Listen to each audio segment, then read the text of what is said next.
Hello, everybody.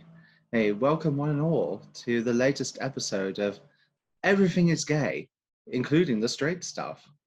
I'm Magnus Alexander, an English writer, and joining me today is my ever delightful co-host. I am the Salem Moonfry of Twitter, unless Salem Moonfry is actually on Twitter, I don't know. John McDonald, American playwright, and bon vivant. I'll say bon vivant because that's a fun. I don't know what it means, but it's a fun sounding phrase. Uh, Um, as always, you are the Harvey to my Sabrina. oh, that's sweet. Better than being the Dashel to your Sabrina, because he got covered in slime. But then he went on to become a successful brain surgeon. So, like, I don't think there's much to be mad about. So. And as everyone might have guessed from that little quip of ours, today's topic of conversation is Sabrina the Teenage Witch, which And this is Sabrina the Teenage Witch. This is the, I guess, TGIF version is the best way to put it, because I always forget the show was on TGIF for a while. This is the Sabrina from 96 to 2003, which seems like many, many years ago. Ironically, this is not Sabrina the Teenage Witch, the 1996 made-for-TV movie in which Melissa Joan Hart is the only remaining cast member that became part of the TV show. But it's the fun TV show. It's fun Sabrina. Not gritty, dark, and possibly terrifying that most people associate these days with the name. I would actually like to talk about Chilling Adventures of Sabrina as its own thing, because I have thoughts about the show, but I also have thoughts about the comic, because the graphic novel Chilling Adventures that the show was based on, I really liked because it was really unique in its time. Nobody was doing horror comics like that when that happened, and especially for Sabrina, who's historically an Archie property, to have something of that nature come out from an Archie property especially was striking, because except for the Josie and the Pussycats movie, which dates to TRL times, nobody was really doing anything like that at the time. So, No, which is a great movie if you've never seen the Josie and the Pussycats movie, by the way. If you've never seen it, like, a whole bunch of, actually one of the actors from Sabrina is in it. The guy that played Turk and Dashel in this show is in a boy band that gets sent off into space to be murdered. If you've never seen Josie and the Pussycats, the movie, you have to take some time to like watch it and process it. It's amazing. He gets sent off into space to be murdered. Yeah, are we sure we're not talking about some horror alien? No, film? the conceit of the Josie and the Pussycats movie, and I don't want to get too off track, but I find this movie so incredibly delightful because Tara Reid and Carson Daly were dating at the time, and they're both in this movie. Because Tara Reid plays like the ditzy blonde drummer of Josie and the Pussycats. And basically, the conceit of the movie is that the music industry is awful and all bands are expendable in the future where everything is pop punk, more pop than punk. And so the idea is that the more famous you become, the closer you become to death, essentially. And so like the first thing of the movie is like sending this really great boy band either into space or onto plane, and then like it explodes and they die. And that's how Josie and the Pussycats gains their fame, essentially, is because they're like the next group. So it's a whole thing. It's amazing. You have to see it. I can't express to you enough how much you need to see it. For the prosperity of the human race, we shall sacrifice you to the great god Cthulhu. No, it's not even like the lottery. It's not even they're sacrificing to a dark god. It's that the music industry is just like, we're done with them. So this, instead of the symbolism of not having fame, it's literally just murder. So it's basically a metaphor for when you're no longer the trend of the moment. Yeah. You can pretty much be recycled and thrown out on the street, basically, in a more, shall we say, Final Destination sort of way. Something like that. Yeah, yes. It's a really good. If you like Spice World, you like Josie, or if you can stand Spice World at least, you'll be able to stand Josie and the Pussycats. Right. It's up on the Spice World scale. They're very aware of what they're doing, and they're not trying to be subtle about it, and it's great. Which is also what I Wow. love about Sabrina. Sabrina was not Mhm. a subtle show, and No. I actually bought the DVD set off of Shout Factory so I could watch it, and I just inhaled the series in a day and a half, eating pizza and just drinking root beer and watching like hours of Sabrina at a time. It was great. Incredible. So yes, that does bring us nicely back around to Sabrina. Very good turning there, sir. Thank you. Um, I try. My God, I try. oh, we all try, darling. Yes. So I suppose we better get discussing the old girl, shouldn't we? And it is, as you say, shocking to think that Sabrina started almost 3 decades ago now. Because when More you than think three about decades, she was a 50s styled star in Archie Comics before it, she came to. I don't think there was, unlike Archie, who kind of had like Archie and the Sugars had a Hanna Barbera cartoon. mm, Sabrina really did. Sabrina was like the secondhand friend. Like Josie and the Pussycats were closer because I think Cheryl Blossoms, who was in Josie and the Pussycats, if I remember correctly, dated Archie for a while. Sabrina mm, was kind of like our third cousin that lives in Riverdale, 2 towns over, who we see once every 3 years.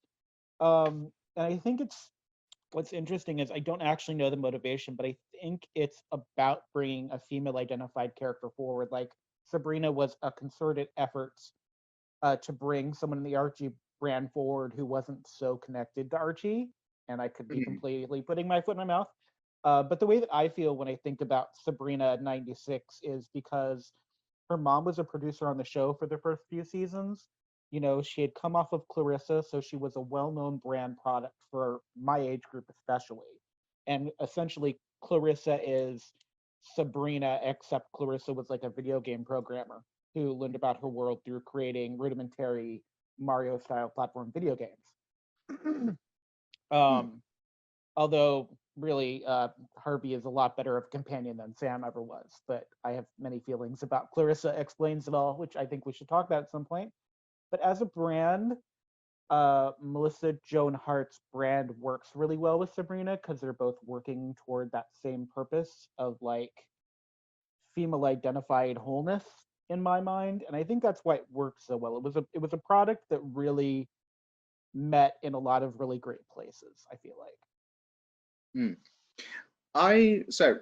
To give a bit of context from my viewing, I used to watch it when I was a wee nipper, back in the beautiful Shire of Oxfordshire, or when I was a little boy. Absolutely loved it. Rewatched it as an adult recently with my other half, and I enjoyed the fact that as an adult I could see a lot more subtleties within the series, and especially identifying with the ants quite a lot more nowadays. You could really see their efforts to try and raise Sabrina rightly. Despite the fact that they are allowing her to run around with potentially limitless magic, which does cause a lot of issues. So you could, I mean, to use a bit of a modern example, but still maybe not one example everyone agree with, the Harry Potter series, at least the kids in that are more regulated with what kind Yeah. of magic they're doing outside of the classroom, until they come of age. But I suppose actually, when you think about it, they're allowed to do magic, is it 17 or 18? And technically, Sabrina got her magic when she was Well, 16? she gets her magic when she's 16, but she can't Yes. access all of it because she has to get her The witch license doesn't. The witch and then doesn't. she has to solve the family secret. And so there's Like, a couple of seasons where it's very repetitive, but like it's not like I'm not mad about it. The reveal of Sabrina having a twin, Katrina, which is like the only other Trina name. It's like Ariel's sisters. But what's interesting to me is that unlike a sitcom like The Nanny, which really leaned into the I Love Lucy physical comedy heritage, hmm, Melissa Joan Hart and Sabrina really went more into that boy meets world, kind of soft dialogue-y. Like there were times when she was in trouble, quote unquote, because of her magic, but she was never really, except for the episode where Josh and Harvey are on the obstacle course fighting for her love, um, which is probably one of my top rated episodes. Um, she's never really in like actual physical danger so much. Now she does put other people in danger because she puts Val in danger once, accidentally wishing on a wishbone, and she also turns Libby into a pineapple in the pilot, which is one of my favorite zingers from Carolyn Ray's character. Is when in the pilot, and Sabrina has been able to do nothing but turn things into pineapples with her magic, and she points at Libby in the cafeteria and turns her into a pineapple in front of everyone, and she brings her home as a pineapple, and Aunt Hilda's first words are, "Oh, rings or chunks." Like it's very much like a moment, and I really enjoyed it because it's very deadpan. It's very Carolyn Ray doing her stand up, which is what Carolyn Ray was known for before this. Because after this, she took over either before this or after this directly. She took over the Carolyn Ray show or the Rosie O'Donnell show and made it the Carolyn Ray show. So most people knew her from stand up, I think. Mm-hmm. Yeah, because I don't think she's taken over Rosie yet. I'm terribly sorry, sir. I have to counter you, unfortunately. Going back to your point about Sabrina being in danger, I can think of a couple of examples where she actually was. The one that stands out to me in my mind, the episode where Brad being Harvey's friend in season 4, and Harvey all get into the car and drive off to, I think it's a skiing resort. And just to give a bit of background to our viewers might not know Brad so well, Brad was introduced in season 4. He is a witch hunter, so he can sense when magic is going off around him. And if he identifies someone as a witch, he turns them into a mouse. I didn't make the rules. That's just how that concept works. Well, and what's really fun too is that Dreama, who is the new student that Sabrina has to help with her magic for some reason, it definitely gives me like Buffy Kendra vibes too. Like that was very in vogue in the 90s. And I find it very amusing. But yeah, he is the lowest ranked person on the IMDb page for Sabrina, by the way. John Huertas, who played Brad for 12 episodes. Like you have to scroll down to the bottom of the actors that were in Sabrina to find him. Yes, I would like to touch on Brad possibly later if we manage to come back around to him, because I have thoughts about him, Dreamer, and the entirety of season 4. But going back to it, my main point about this is because they're together in the car, Sabrina doesn't want to use her powers in case she gets turned into a mouse and then loses her magic for 100 years. And then they get the Kazerna snowstorm. Of course, the truck breaks down. They run to a disused firewatch tower for safety and to get out of the storm. And the blasted thing starts to rock wildly back and forth. And they almost die because Sabrina is determined not to use her magic. She's forced to at the last second, but she was in peril there. If she hadn't actually used her magic at that right moment, she, Harvey, and Brad were crushed to death. And regardless, if her aunts hadn't shown up at the next moment and did something with the weather, I didn't quite understand why the weather affects it so much. If they didn't do something with the weather, Sabrina would have got turned into a mouse. It has to do with the moonlight. The full moon had something to do with Brad's powers. It's not clear. It's not clear. They don't. It's kind of like the family trees and the Golden Girls. It's not always clear, and you don't always see all the parts of it that move. But like as far as that was a very popular trope in sitcoms in the 90s, was getting stuck in the ski. But I'll definitely give you that for Mortal Peril. But more often than not, Sabrina was not in mortal peril from her magic. Although when you're a teenager, embarrassment sometimes feels like mortal peril, and I feel like a lot of it was embarrassment based. But then there was also the episode where she grew the giant beanstalk, and Yes. Harvey climbed up it, and Harvey was nearly turned into a roast by It's the true. evil witch at the top, and Who Sabrina nearly killed him. and the evil witch in that episode was actually who played the evil witch in that episode? I know, famous face. I recognized her straight away, but I couldn't remember. I can't remember off the top of my head who it was. Yeah, okay, so it's Shelley Long was that one, and Shelley Long is from and here in America it's almost Girl Scout cookie time. And so Shelley Long is Troop Beverly Hills Shelley Long, but also from Cheers. She played Diane, who was Sam's great love interest for the first 3/4 of the show, really.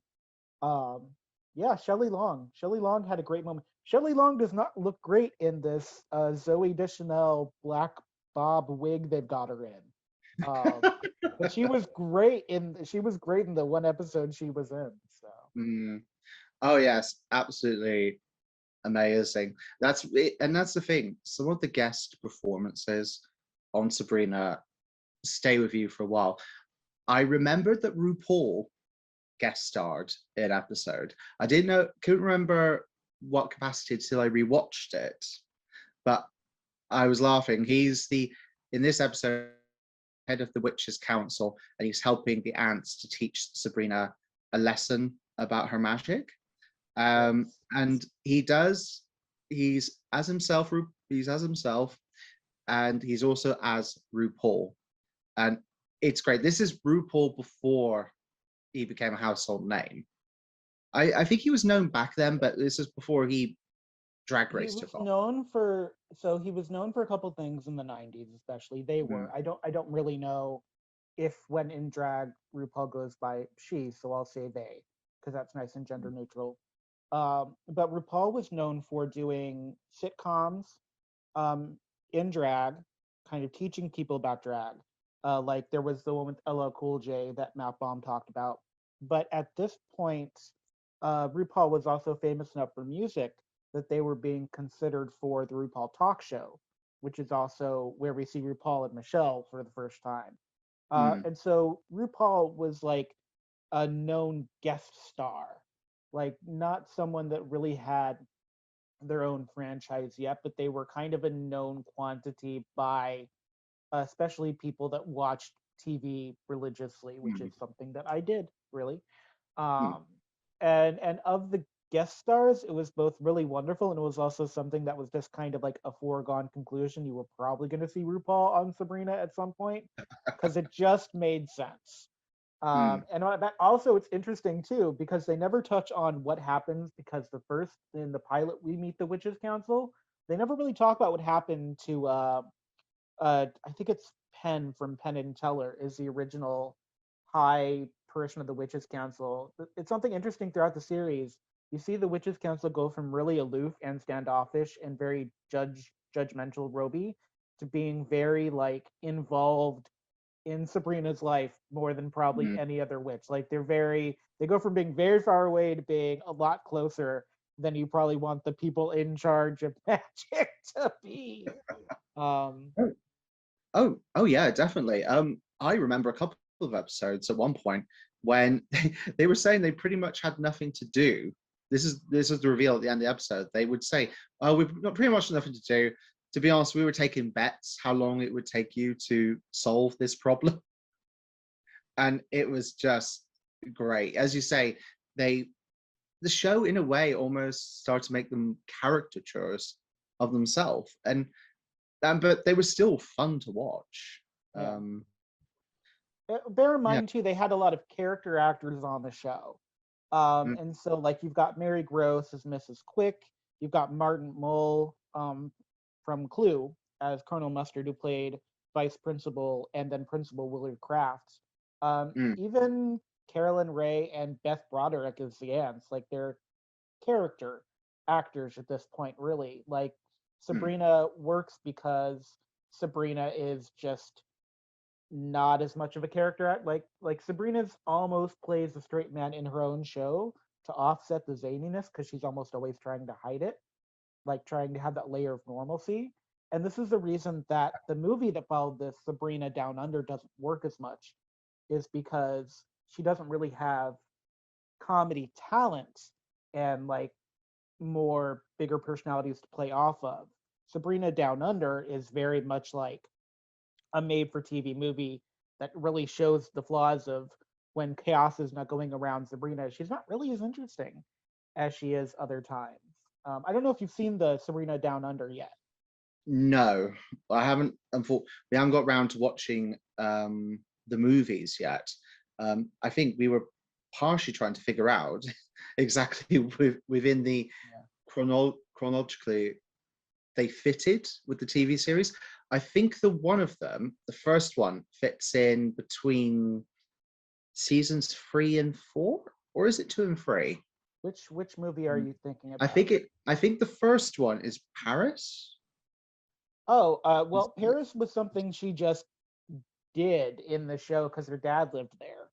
I don't even remember that movie. Is the thing is because Sabrina Down Under was purposely made to give Melissa Joan Hart a venue to keep playing Sabrina after the show ended, which I have thoughts about.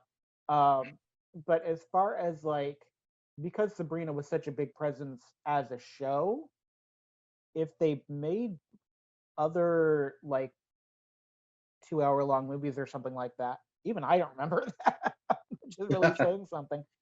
Sabrina Down Under was specifically right after Sabrina the Teenage Witch. Let's see. Oh, okay. So I do apologize. It's nothing to do with Paris. Sorry. Paris is within the show. It's, as you say, Sabrina's father lives there. The first one was Sabrina Goes to Rome.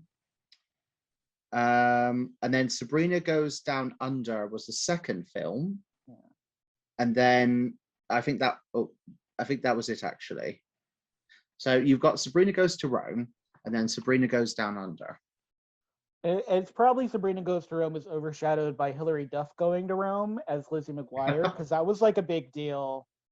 Before people in Twilight were going to Rome, Hilary Duff and apparently Melissa Joan Hart were going to Rome. So I suppose you could say with a lot of these teen young viewer sitcoms, special one-off movie episodes, you could almost say, were given quite a trend.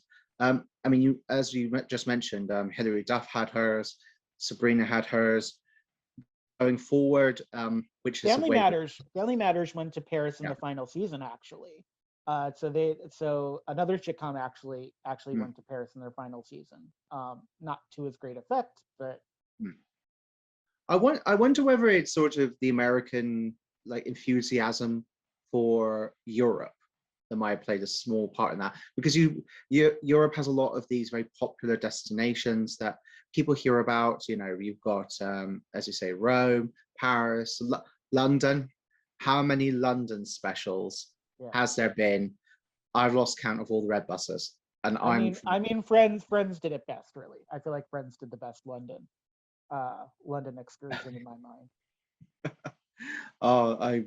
It's interesting too, because it's this interesting sort of exoticism of Europe, but then it's one of those things where, especially in the 90s, TV was kind of this all-consuming, all-demanding thing. If you did TV, you weren't really a traveler. So you were using these shows to kind of travel to these exotic destinations from your couch. Because in the 90s, we didn't have DVRs. VHSs were expensive in a lot of ways. Like my household didn't really have them for a long time. And it's just one of those things where it's the thing about, we say we want to travel, but really we'd rather travel from the comfort of our own couches, essentially. Yes. And that might be a nice topic of conversation to have another podcast, actually, talking about TV specials, and also looking at how other places view each other, almost. Because it seems to be every time you go to England, you end up usually in London or Oxford. There's no mention of any of the other cities. But I suppose that's just, you go with what's popular and what's known about. Yeah. Well, speaking of popularity in Sabrina, I know you wanted to talk about Salem Saberhagen. Not Nick Bakay, the voice of Salem, but Salem Saberhagen, who, along with Melissa Joan Hart, has the distinction of the most episodes of Sabrina at 163. because they're the only two characters that were in every single episode, essentially. Well, indeed, and just touch on your point you said before about how you feel that when Sabrina's maybe taken away out of context, maybe away from her fellow cast members, that you don't feel she has so much. I was about to say personality of her own. She does have personality, but she's nice, but she's not zany. Like she works well within the setting she's in, and that becomes good focal character. In a counterpoint, Salem really was the breakout character of the teenage witch, and he has tons of personality to spare. And I would say that he was quite interesting because he was very nuanced. At times he could be quite like over the top and arrogant and sort of like, I'm going to take over the world, you know, Pinky in the Brain moment there. He was also strangely vulnerable at the same time. The whole thing with his mother, for example. Yes. Do you remember the whole controversy on that? I when I think of Salem, and this always makes me happy, is about every 5 or 6 years people rediscover Salem Saberhagen. And I always think of Salem as kind of this, people see him as this modern day Bacchus, because when they screen cap stuff from Sabrina, they do those wacky over the top moments, like he's a cat that desires tuna, but because he's human inside, he desires too much tuna, kind of thing. So they go really to that kind of pleasure bot route from Futurama, or like this Bacchus thing.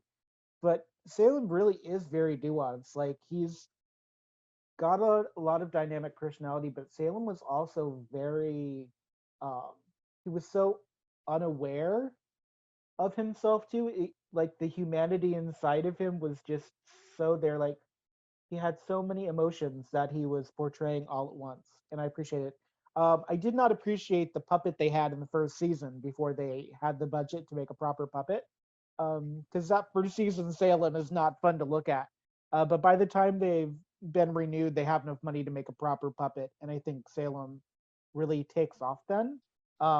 Yes. And it's an interesting switch too from the trope of the familiar who's very helpful, because Salem is really just out for themselves. Salem is not a helpful cat 90% of the time.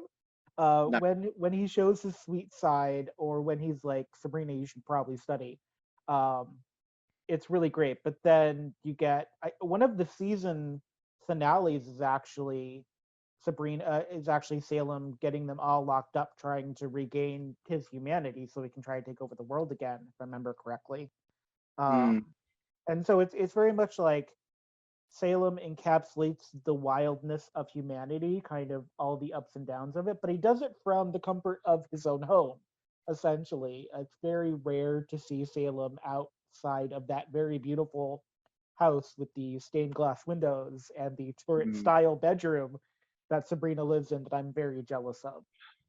Which I should bring up, one of my boyfriend's main complaints, and to give some context, my boyfriend is a massive Sims architecture fan.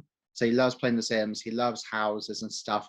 He always complains that he mapped out Sabrina's house once and it makes no sense logically how her bedroom fits in with elements of the rest of the house.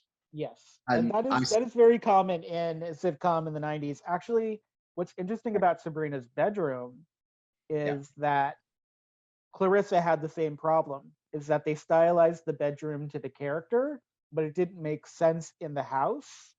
Also, Seinfeld's apartment has that same issue. Someone did the floor plan of the building once, and apparently the apartment of the guy that plays Kramer should not exist where it does, based on the layout of the kitchen. So it's one of those things where I don't know that they were so focused on the architecture, but I can see how that would be amusingly distracting. It's a beautiful room, though. Like, I'm not mad about it.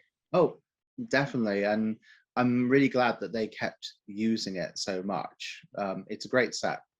To talk a bit more about Salem, I think something that everyone always loved about him is, even though he could be selfish and snarky, and he would try to be helpful to Sabrina, but a lot of the time it's all just pointing her in the right direction to make trouble for herself.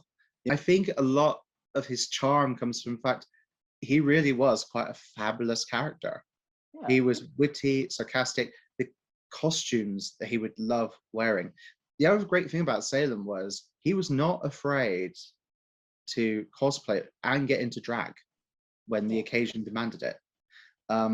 I just remember this big, beautiful, fluffy feather coat he had once, and big glasses and such. I think he was having a pedicure at the time, but I forget which episode it was. That doesn't sound out of character for him. So everyone could use a good pedicure every now and then. What's really great too about Sabrina, when you think about Salem in context, when you think about Brad in context, when you think about even Willard Kraft in context, occasionally they could be the bad guys, but they were never like ultra evil bad villains. Sabrina was the type of show that you could watch and you would know things would go wrong, but you never felt that the villains were so evil and bad and over there. It wasn't like watching Halloween Town where Calibus is out to destroy the universe. Like, you kind of knew what you were getting, and you knew that it was going to be, except for sadly the prom focused episode, the prom episode wasn't focused on the prom, it was an afterthought.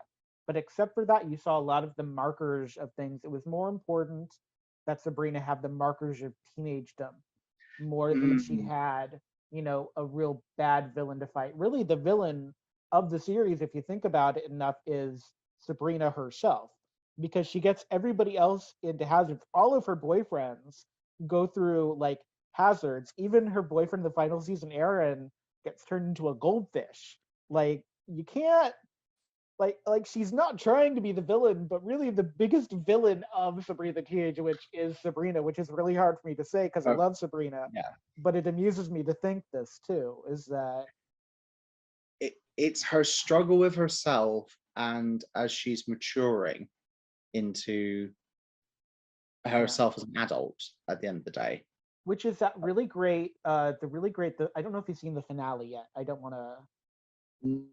No, I So remember bits and pieces, but I can't remember it fully because we haven't got to it yet. I'm sorry to say. So I want to give you a little bit of context for that, and what you just said is really interesting. So, by the way, Soulmates is the name of the episode, and it's the highest rated episode of the entire series, by the way. And it is one of my favorite episodes as well. And in regards to context of Sabrina growing up, there's a really important moment in the finale where she's talking with, because they brought back Carolyn Ray and they brought back Zelda, but not as Zelda. They brought back and Hilda, and Sabrina's freaking out because she's got cold feet, which in the magical world is represented by ice blocks on your foot.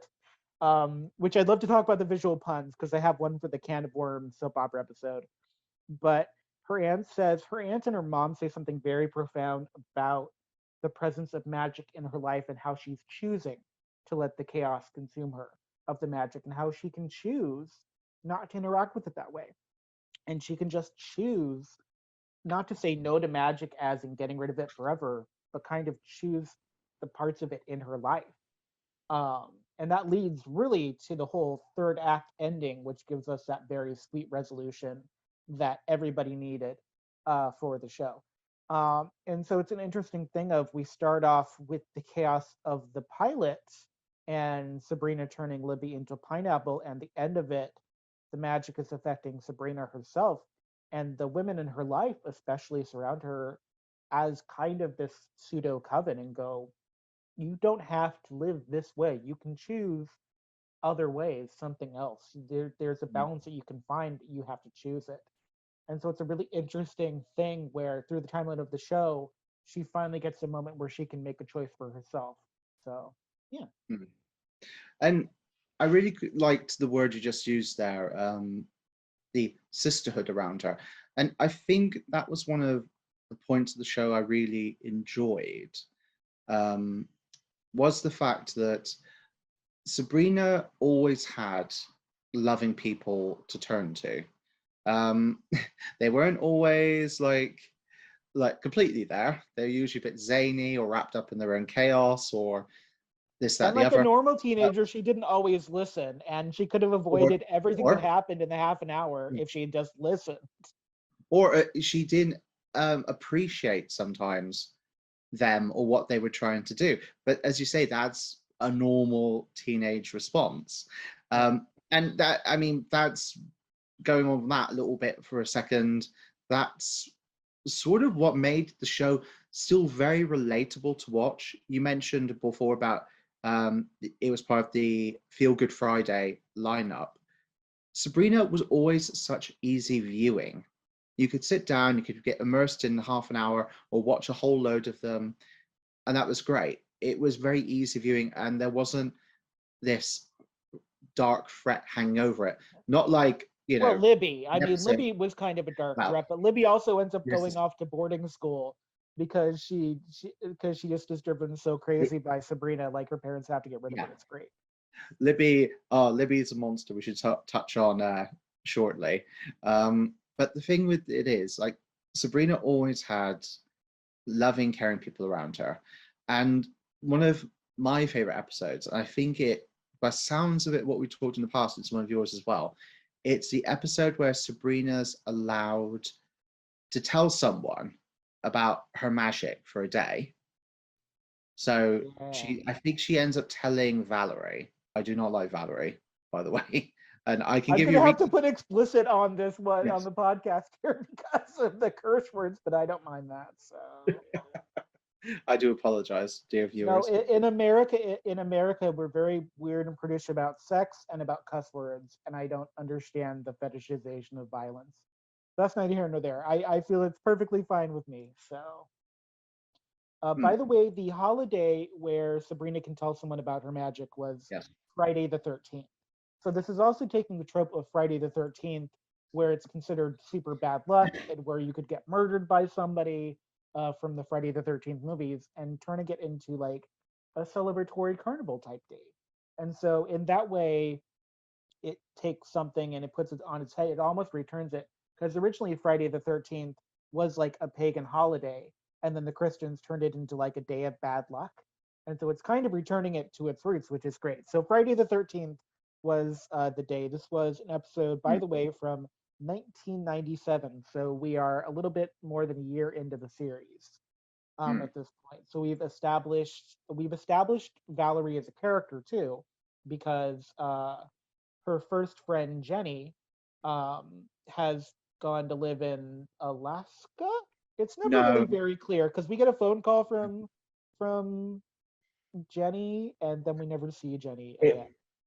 it was never explained. It was Valerie that went to live in Alaska at the end of season 3.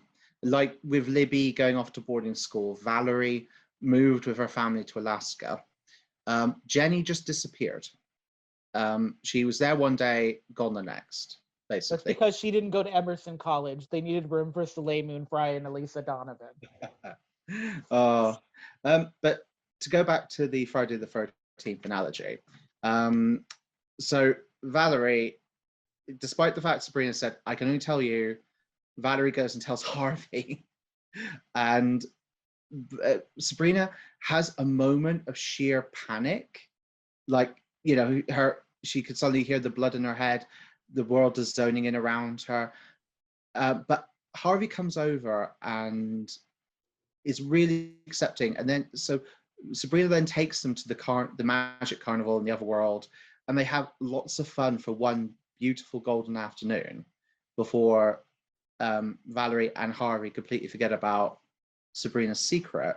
Yeah. And the reason I really want to touch upon this is I think that is a really lovely analogy for what a lot of young LGBT people probably go through in their heads, through the different points of this episode.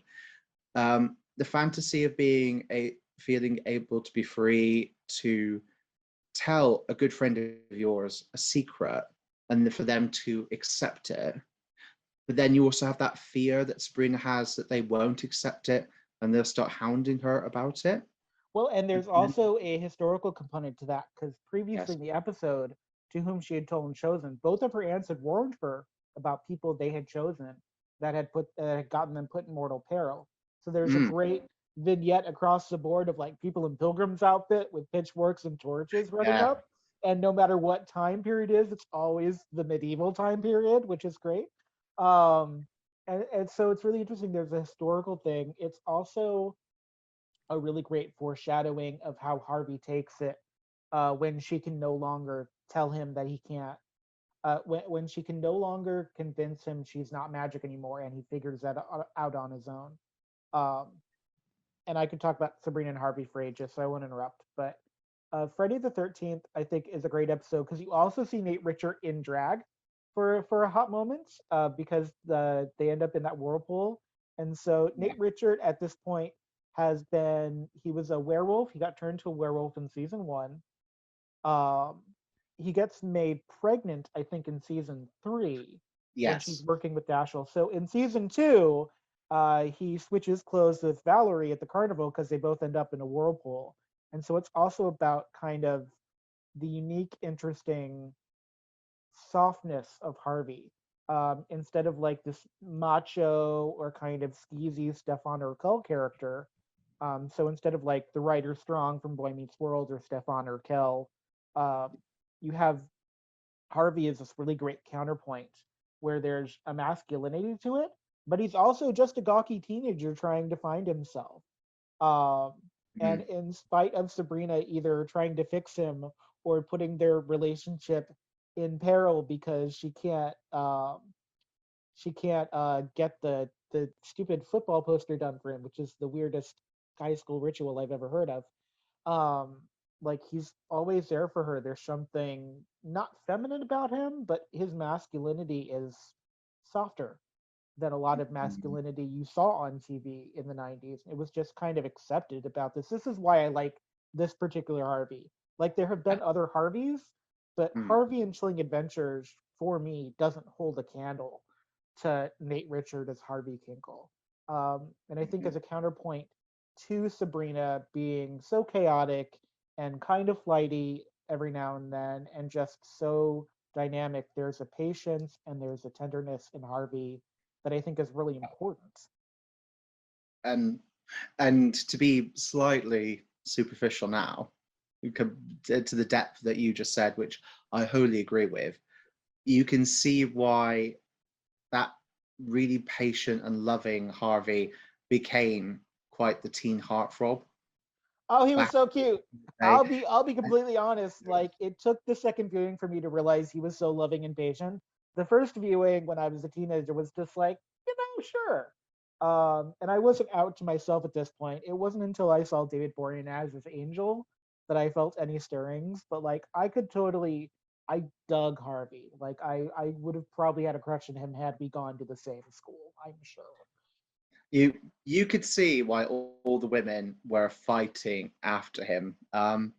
Yeah, they know they probably were like at first glance, oh, he's a footballer and he's a tall guy, and oh, he's a guy sort of thing. But if you look past that, at his really sweet, understanding nature. I mean, even Libby, who was constantly chasing after Harvey and trying to steal him away from Sabrina, she probably sensed that as well. Well, that and the fact that she probably saw him Yeah. as Well, there's a perfect. status thing. Libby's whole trajectory on the show was about status. Yeah. Even when she was turned into a nerd by Sabrina, the idea of the status of nerds being on top for her, it was always about Harvey as that perfect football star boyfriend. I'm not sure how much of that was Harvey being Harvey.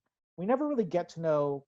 We get like the episode where Libby gets turned into a puzzle, but even in that, because she's a side character, we never really get to know more about Libby than she's kind of the foil to Sabrina, where she's very Mm, polished on the outside, even if on the inside she's falling apart.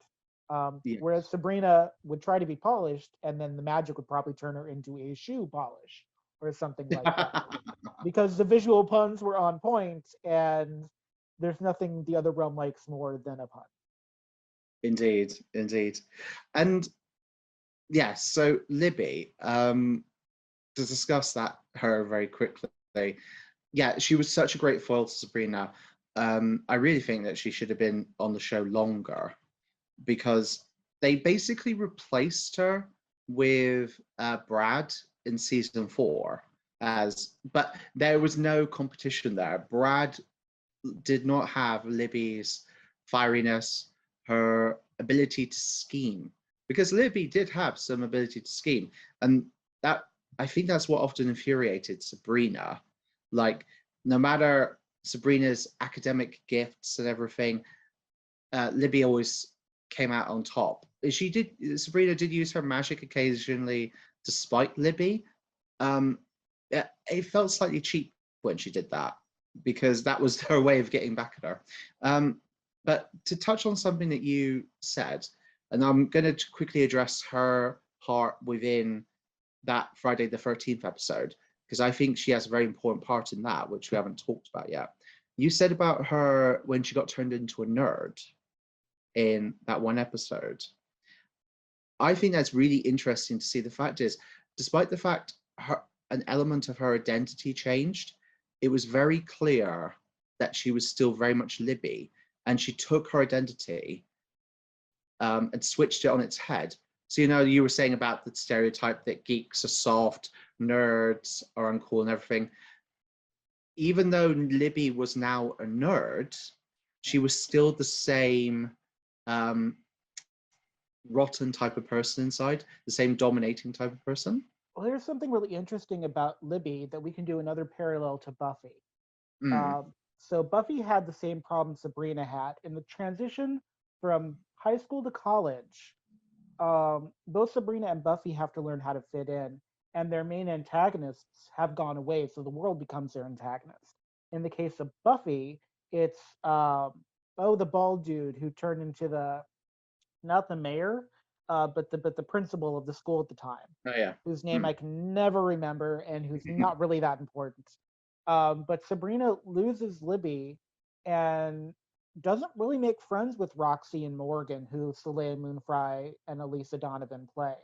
And then in the last season, they kind of become the new Hilda and Zelda when Carolyn Ray and Beth Broderick leave the show.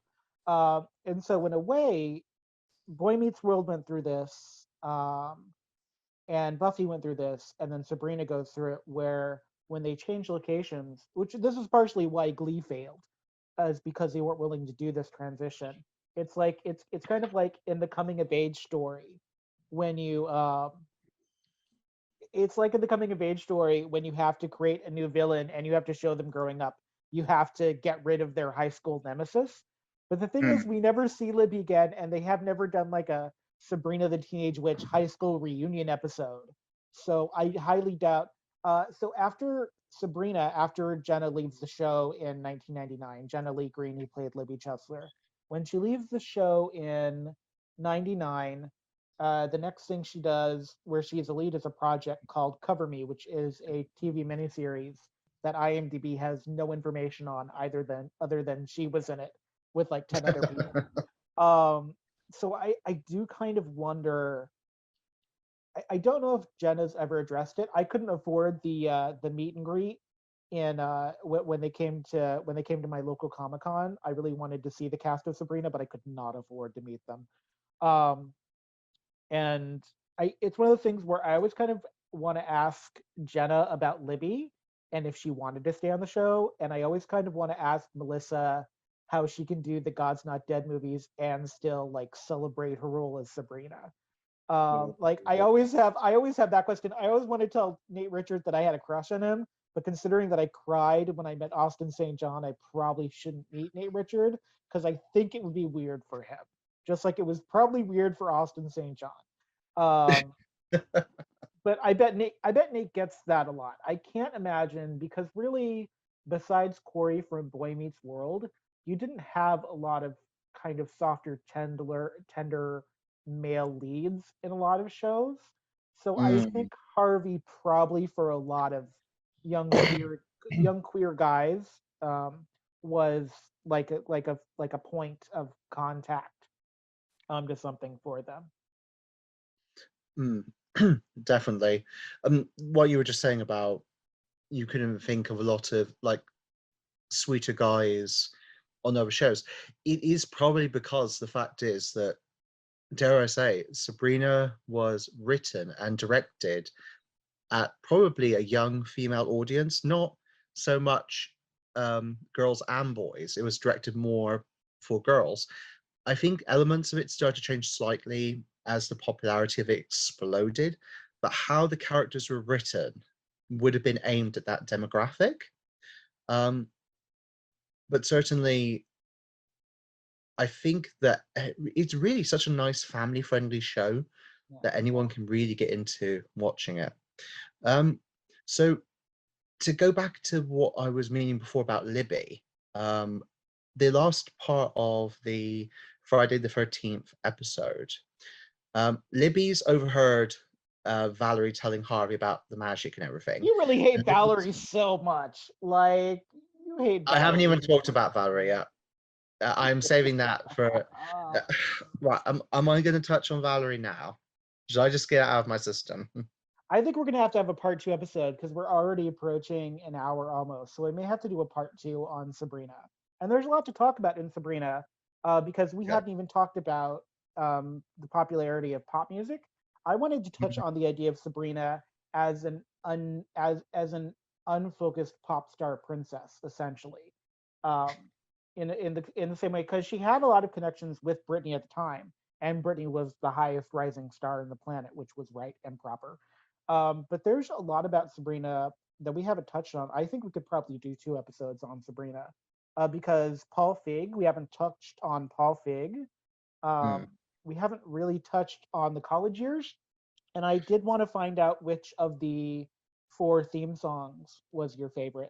So I think we should do a second episode on Sabrina too. And then you could do your rant about Val and I can do my Melissa Joan Hart rant. And we should talk about the ants as well. Yeah. In the I do second want to episode. talk. Carolyn Ray is one of my favorite female comedians from the 90s. So I would love to talk more about Carolyn Ray doing her aunt thing. So and about I know they were sisters and they're being portrayed as sisters and as loving aunts, but really you could almost look at them as an analogy as well for a very close female couple raising a child. I mean, they had an episode where they divorced, essentially, and Sabrina lived in two different houses that were just mirrors of the house that she didn't notice it was a mirror of the other house she was in, which I always find very amusing. Which which was brought up, I think, by either Harvey or whatever his name is, the evil headmaster when they visited. But sorry, I think that was the episode that RuPaul guest starred in, that they were trying to help her. I remember RuPaul came in and it had to do with her mind, and it ended up being like a magical hair salon thing that gave her like this really great pink or purple haircut. I don't remember the context of it. I just remember it was RuPaul coming in at the end of the episode. It might have been that. I mean, that makes sense. That seems like something the other realm would do, especially if they were bored. I really do think it was that. So maybe we should wrap up this episode by me just touching quickly upon this Libby thing. Yeah, of course, definitely.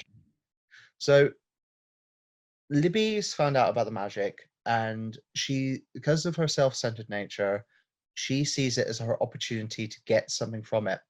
So she decides to try and ruin Sabrina by taking her secret, telling basically the townspeople that are in the school, and whipping up an angry mob to storm round to Sabrina's. They drag a news crew with them. They confront Sabrina about her secret and try to out her. But her friends, who have been with her the whole time, vouch for her. And despite particularly Val, who has a moment of hesitation over whether to be true to her friend or not, still supports Sabrina. And Libby is shown to be a fool, and she's basically like, everyone goes off in a huff, and Libby's lost her reputation basically for a while and chases after them screaming. When you combine it with the rest of the episode, when you see it as a metaphor, a lot of gay people would view it, I think that touches upon the metaphor of fear of being outed. And especially in the 90s. in the late Yeah. 90s, especially. People think we had a lot of things in the late 90s as queer people, but there was still a lot of fighting that was happening in the 90s. It was not as Yep. accepted as some things made it seem. So Exactly. And this is why I think the writing in Sabrina can be so brilliant sometimes. Because it was clear, I mean, they never made it out to be anything more than an analogy for the whole witch thing and like being outed as a witch. But the fact that you can take that and see it as a metaphor for your own experience, that's the sort of show that I just love to well, I pieces. would love to, because we're talking about holiday episodes. I want to put a pin in this for the next episode because I really do think a part two is needed. I would like Yeah. to talk about, because whenever we think about holiday episodes on TV, we have a very specific set. We have an It's a Wonderful Life episode at Christmas where you realize how good your life is. Boy Meets World did a really great one. I love the pancake analogy.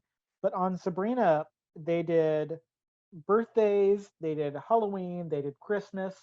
They had the Thanksgiving. episode where they had, I consider this is a weird one. I consider the episode where Sabrina is addicted to pancakes, Pancake Day. I consider that a holiday episode, actually. And I would like to talk about kind of the holiday episodes. Sabrina having the one Christmas where she doesn't want it at all, so she gets rid of it. And I'd like to hear what you think Bobunk is, the holiday that never was, the holiday that Salem talks about. Nobody can remember but Salem. Um, I don't know why you would think that I would know what it is if I mean, I clearly don't remember it either. I would like your hypothetical on what you think we did while celebrating Bobunk in the universe in which it exists still. Um, like, are there Right. Bobunk Day presents? Do you go to the mall to visit Bobunk Santa kind of thing? But yeah, I'd love to take a time to talk about the holiday episodes, the homage to Pee Wee Herman, Pee Wee's Playhouse with the talking furniture, and the Halloween episode with the candy corn and 10,000 Maniacs, which was such a hot band, both at the time and currently. And I do want to talk more about her other boyfriends. I want to talk about Josh. I want to talk about Sabrina outside of high school, because I think it gives Sabrina even more context as she grows up. I do want to talk about Aaron. I would like to talk about Mr. Poole. I'd like to talk about Mrs. Quick. I'd especially like to talk about the episode where they visit Salem, Massachusetts, and they have the game, and I think it's season one because it's Mrs. Quick, where they have the Who's a Witch game. Um, and Mm, I love that episode, and I think it's a good episode to kind of talk about as like a serious thing, because the answer there for her, like they drive out to Salem, to tell her we're not taking you home, and you need to be able to face this as part of your heritage. And I'd like to mm. talk about that in relation to like how queer people sometimes we want to say, you know, the best of the fighting is behind us and now we have full liberation when we don't, and struggling with the past. And so there's so much in Sabrina that we didn't touch on, and I really want to touch on. I want to touch on Roxy and Morgan. I want to touch on the ants more, like you want to do. Yeah, there's so much good stuff here. So I think we should do another episode on Sabrina. Right here then. Well then, I suppose we better wrap up this first segment then. Yes, Then and we if can- there's anything anybody wants to hear about Sabrina, they can reach us on the Instagram, and they can be like, "You didn't talk about this in Sabrina. We want to hear about this, blah blah blah," and we'll be like, "That's great. We want to talk about that, blah blah blah." Because I'll talk about Sabrina. I will specifically talk about Sabrina and Harvey till the end of time because they're like the one straight couple I think that I ever really like. I liked Topanga and Corey, but I think for me, Harvey and Sabrina was kind of the ultimate straight couple. Um, but that's probably I'm probably alone in that arena, but that's how I feel. Right then. Well, I suppose we should say goodbye to everyone and Goodbye to prepare. everyone. Indeed. Okay, thank you everyone, and I hope that you'll join us for next time for part two of Sabrina the Teenage Witch. I'm John McDonald, and I would Uh, like to yes. oh, I was just going to say, and I'm Magnus Alexander. And thank you so much. And I hope everyone has a great evening. I hope you have a magical day. Oh, that was really bad.